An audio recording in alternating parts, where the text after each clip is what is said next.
I figured this map is confusing enough just to leave out there so you can realize how screwed you are, and then we're all happy, right? But honestly, I can't even figure out where we start, so it's no idea me trying. Yeah, that's right. Okay, so now you struggle your way out of this mess, and you will also. Is this luck or well? I'm not sure how cruel I want to be about this point, but it's going to take a little while to make sure that you don't leave things like one boot or a few arrows or anything else that you'd prefer not to leave behind. It's kind of hard to get out of there without losing things stuck in there. So I figure you'll take a little while. So you have indicated to the others that you could get to, at first glance, it just looks like the whole place all around is surrounded by these thick bushes. But Skava is able to see easily that you could go that way, and everybody else is like, really? And she's like, no, really? So yes, you can. It's like an animal track through bushes. Yep. Doesn't really look like anything, but once you get down in there, you can actually work your way along. So you realize that you are actually in a series of what amounts to corridors in these bushes, and that sometimes they are thickly overgrown across the top, sometimes they are not. It appears to be a starry night up there, though. So there is some light. How long were we down there in the caves? Too long. Uh-oh. A while. That's just one of those questions you're going to have to ask somebody when you meet them. All right. So you may proceed either to your left or to your right, really, because as soon as you get out into the bushes, you realize that you come to places where it goes off in different ways. So I don't really want to bore you with random activity, but I assume you'll pick one of the ways and go, correct? I'm gonna let Skava pick because she's... Right, but my point is that if you... orienting now is easier because you are actually standing on relatively solid ground, and which is good. You know that you are in some kind of old growth of some kind. This is not this is basically in the middle of nowhere, and the only tracks are animal tracks. Correct, but I want to point out a couple of things. Once you get out through the area that you are in, that the tracks are wider, you can actually stand up, and also that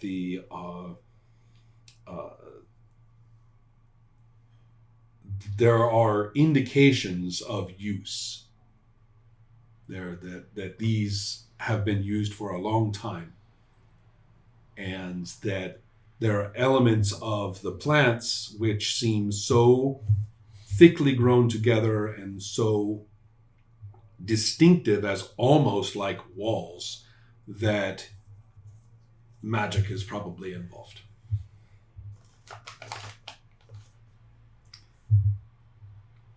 Okay. If nobody is too tired, I would like to proceed. Probably a good idea. Kind of always choosing the wider way. I see. Okay. That makes sense. You will proceed through through curving paths. One of the frustrating things is that there are no right angles. So it's very hard to remain clear on which way you are pointing. As long as I see the stars. Yeah, every now and that then, helps. that's Yeah, fine. yeah, that's actually. I hope they didn't move in any way during. That's an interesting point. At adventure. the moment looking up, I will tell you one thing: they are your stars. Nice. So let's just clarify that right now. Okay. Okay, that's Guess who's happy? better. Yeah. And whether you are across the continent or not is another question. but you are not, for example, in Australia. So, more than satisfying. Mm-hmm. So let's see, wider. Always taking the wider track. All right. Here until I get into some clearing. Sure.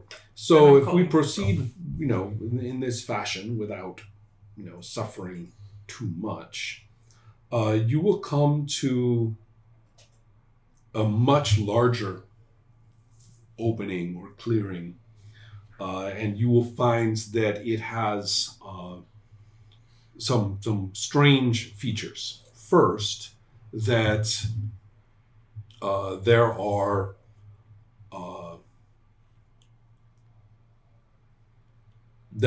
objects in there, and the objects are different kinds of things. Some of them look like, for example, somebody in armor may have been stuffed here against the bushes, against the wall, but it was so long ago that the somebody is gone and only some of the armor remains with the branches growing through it.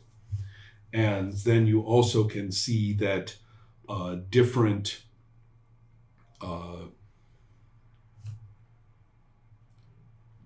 objects, and they look as though they are pretty nice human objects, like cups and things like that, have been brought here and have also been set against the edges of this roughly circular clearing, when in the middle of it is and this is a very interesting phenomenon. Imagine a being who is a little bit taller than a human, but who is effectively a beetle, maybe a skinny beetle, with mantis-like features, standing, and that what you are looking at is the outer shell of it, so which still looks a lot like it, it's just empty. And that it has been filled with some kind of solid paste that keeps it in place. And that some of these objects, which are clearly human jewelry or something similar, have been hung on its parts of it that stick out. It does have 2 arms and 2 legs, but it also has a pair of secondary arms or legs. It's a little bit hard to tell. It's standing up, so I guess you would call them arms at this point. And the arms are not, they are insectoid, right? And so it is obviously, not alive. It is just this exoskeleton that has been preserved to stand here in place, and people or something have been hanging little treasures and trinkets on it. So this is some place of worship, and we may not be welcome here. Ergo, Yala, any ideas what this may be? Let's go ahead and roll. I will roll for Yala. Remember, she's not an adventurer. She knows things out of books. So we'll find out. Books might be great. Yeah. Maybe one book mentioned why they're decorating a big insect like a Christmas tree. Mm-hmm. 92. Okay.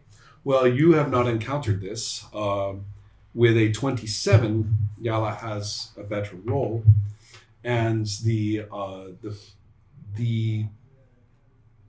first age of history was not an age of cities. It was an age of tribal peoples and of nomadic tribes. And one thing that it featured is more types of being, types of person, types of species than exist now. So this was also a period. Actually, why don't you make a cult lore roll? Which, as I recall, was your intelligence times 3 to begin with, and may have gone up. I'm not sure. Hey, I'm not looking at your little code design there. Oh, there it is. Yeah. 35. 17. Oh, ho, ho. Nice. Well then, with Jala saying, that such beings walked the earth long ago during the first age. There were many kinds. I don't really know this one, but this is the kind of thing. There were different beings and different sorts of peoples who were not human. And you recognize this one. This especially in terms of the cult knowledge. During the first age, the Lord, the Sun Lord, and the Queen of Stars were minor gods, and this was before more organized civilization created networks of roads and trades. And the Woodswoman and her variants across the land, across the world, were actually more the primary god. And so under her presence, many different kinds of creatures lived and had their lives, and tribes and small civilizations and things like that. And you have, and so when Jala starts talking about the first age and creatures like this, you were saying, wait a minute, this is actually a woodswoman thing. This is these beings might actually have been, this, who knows if it's, assuming that you are in your right place and time, you might actually be in some place where some few of these beings still persist. This may be much better than I feared. I think we stay here. But yes, I think it's fine. But whatever happens, try to stay calm. Don't raise your weapons. Be as peaceful as you can be. Okay. So let's try to make ourselves as comfortable as possible. Peaceful with whom? I don't know. Maybe we're just here for the night and nobody and nothing comes or goes. It's fine. I just think we need to rest. But maybe something or somebody is coming by, and then I want everybody to be calm. As calm as possible. I'm gonna cross detect enemies. That's a good idea. Okay. You want to do that right now? Yep. Right now. Mm-hmm.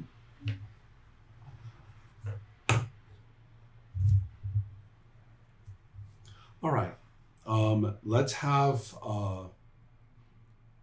the first thing is detect enemies, and sure enough, there are beings who. Okay, detect enemies is very technical. There are 3 passages into this area. 1, 2, 3. And in one of them, proceeding toward you, are beings who are decidedly hostile toward anybody who comes in here. Oh. I was gonna say, and point out to the passage, that over there, might want to keep an eye on that. I feel hostility from over there. Keep an eye on it or try to kill it. No, keep an eye on it. I don't want to. Okay. I don't know what's over there. Skava looks like she has something in mind about possibly not dying. So, Okay, we'll keep an eye on it. and you may be interested to know that Jala has no armor and only a knife. On the other hand, she probably has plenty of magic.